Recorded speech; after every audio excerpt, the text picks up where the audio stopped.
Throughout the history of humanity, we've always relied on trying to change our current environment to make it as efficient as possible. Let's take an example from hundreds of thousands of years ago, when we were trying to switch over from hunting to farming in order to produce more output in terms of food and essentially grow our population. In order to allow this to happen, we essentially needed to change our entire environment so that we could support a variety of crops that we would be able to plant. Now, let's take another example, the Industrial Revolution. In the Industrial Revolution, we needed to change as much of the environment around us and automate as many things as possible, because we went from a society where we had to always rely on humans to get the job done, but now we could have machines doing it all for us. And this led to a huge exponential growth in both technology and pretty much all the fields that are possible. Now, we're at a time where there's not really too much growth to be done. I mean, we already are filled with technology. There's a lot of new discoveries happening, but they're not as substantial as something like the Industrial Revolution or the Agricultural Revolution thousands and thousands of years ago. But there is one thing. A lot of companies in the past few decades or even the past few years have been asking a lot more for one thing: data. The thing about data is that it can tell you a lot about the surroundings around you. For example, let's say you wanted to get data on how many users you had on a specific app, and you can use this to, for example, place targeted ads. Now, another thing that can be really useful to have data for is the surroundings where you're not really present in. For example, let's say you had an ice cream truck that was trying to ship ice cream to you, but it just kept on melting the ice cream. The thing is, if you weren't actually there, it would be very difficult to track down what's causing the problem. And so because of this, people have created a solution called the Internet of Things. The Internet of Things essentially utilizes sensors, and this can be used to tell information about an environment. So what's really good about this is that, now let's say you had that ice cream truck and you wanted to figure out exactly what the problem was. Now what you can do is you can place a voltage sensor or a temperature sensor or even a GPS to figure out when, where, why, and how the problem is occurring. And this could be done for literally any industry. Okay, so you might be wondering, what does IoT actually impact? Well, let's take a look. Media and personalization, energy management, environmental monitoring, manufacturing, automation, your smartwatch, smart cities, smart homes, enterprises, healthcare, transportation, finance, retail, agriculture, utilities, supply chain, and pretty much every other industry that you could possibly think of. Well, you've heard all these really cool things about IoT, but you might not actually know how it works or specifically what it is. What IoT aims to do is convert or connect the real world to the virtual world. And it does that using sensors and actuators. You would have sensors that would pick up environmental data, and then you would have it send to another device that would then make a change in the environment. However, it gets a little bit more complex than that. A lot of companies are using something called the cloud, which is essentially just a room of little boxes that contain a lot of data. And so what they would do is they would use the incoming sensor data and bring it to the cloud where it would be stored. And then what would happen is you would have an actuator that's making another change in the environment.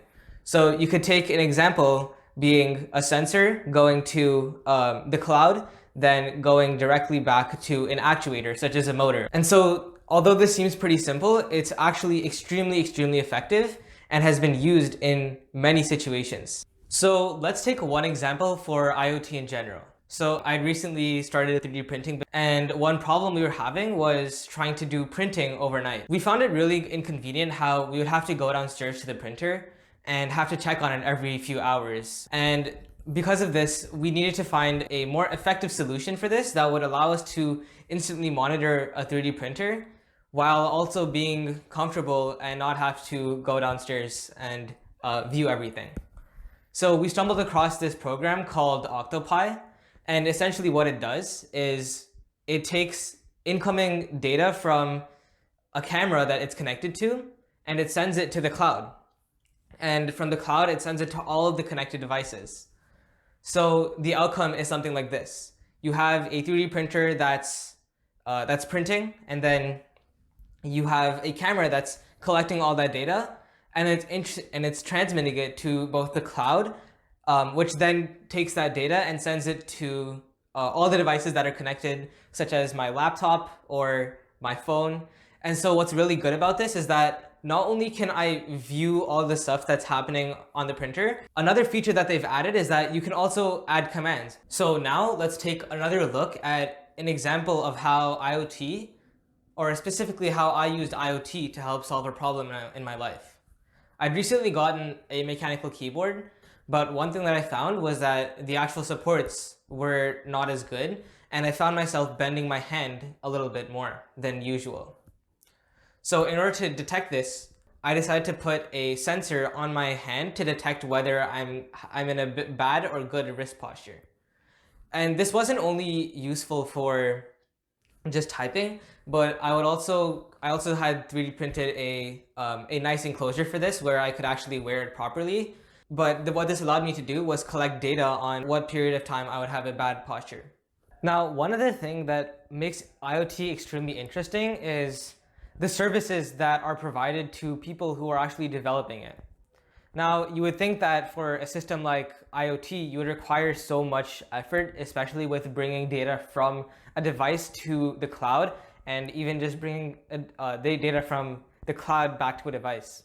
The thing with Amazon Web Services is that it allows you to easily get data from the cloud to a device, or a device to data to a cloud. So the really cool thing about it is how you can use a very, very simple publish and subscribe model called MQTT. And you can use it to easily get data from your device to the cloud, or from the cloud to the device.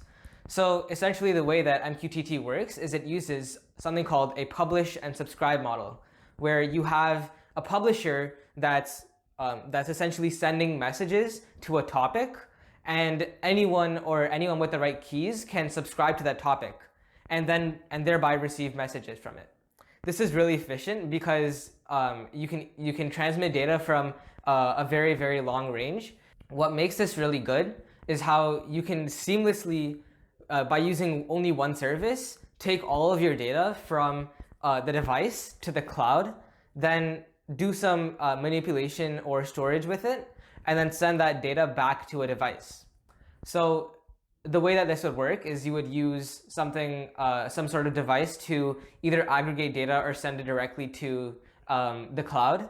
And this cloud would then use, in the cloud, you would have the incoming data be stored, or have a computer do some sort of machine learning on it, using something called SageMaker, which is Amazon's machine learning service.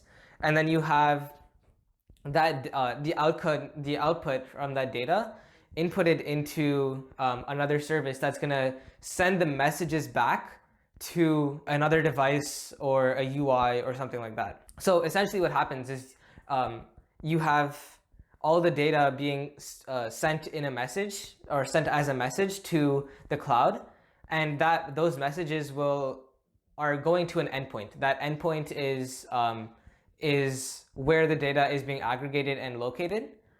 And the really cool thing is that you can use something called message routing to send all of that endpoint data to another location or to another endpoint.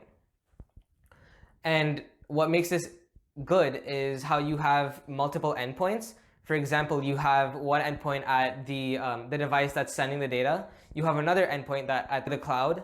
Then you have another one at the computation service or the storage service. And then you finally have another one that's sending all that data back to another device through something like a UI or a command for a motor or some sort of actuator in the world. So as more of us begin to get more technology integrated into our daily lives, and the surveillance of different kinds of sensors or technologies becomes more and more important as the world progresses, IoT will be at the forefront of this. And its potential will only keep expanding, and its utility will only become more and more important. I hope you learned a little bit from this video. Thanks.